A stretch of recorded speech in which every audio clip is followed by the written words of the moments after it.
So the old saying is definitely true here. You get what you pay for.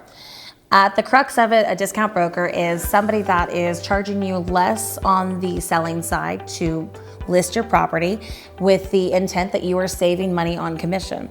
However, there are a lot of things to be aware of when we're talking about discount brokers. So one of the big things that's not really well explained is usually you are not getting a full service broker. You're getting what's called a limited or a discount. So you're gonna have discounted and limited services. And that could be everything from taking the photos, staging the property, advice on how to price the property. That's just on the front end.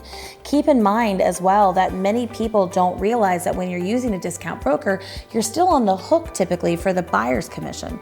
So let's use one of the biggest ones known out there, which is Redfin. You're talking about that they will offer a 1.5% commission on the selling side, 1% sometimes if you're doing a buyer with them as well. That doesn't include the 3% that they then tell you to pay to the buyer side. So you're actually really not saving as much as you think, and you're also not getting a trusted resource to walk you through and help you prepare your home. We also, I'm sure in Atlanta, have seen some of those fun green signs that have popped up all over, and that's basically dealing with a for sale by owner just stuck in MLS system.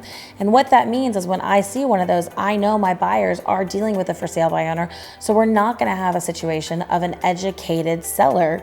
I, a lot of times, have actually had sellers who've called me after working with a Redfin or certain Atlanta companies, or even some like Opendoor Orchard, and they've called me because they haven't been selling, they haven't been priced right, and they haven't had the right marketing, and they've been really concerned because their home has not gotten the right exposure. I've taken over those listings and had them under contract and sold in less than a month, and that should tell you the big difference between a full service realtor and a discount broker. But if you also want to take it to the sense of you're basically dealing with a for sale by owner, it does create additional problems for that buyer, for that seller, because you have a lack of experience and understanding on what the actual needs are.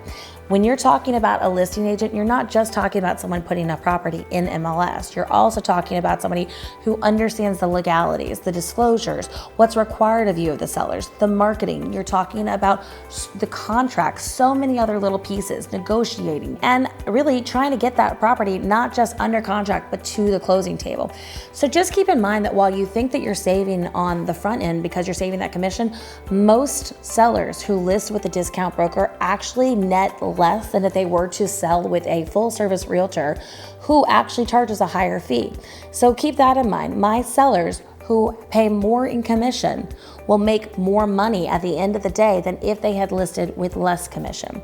I have to say that I'm a little biased for obvious reasons, but to me, money talks. And at the end of the day, my sellers make more money.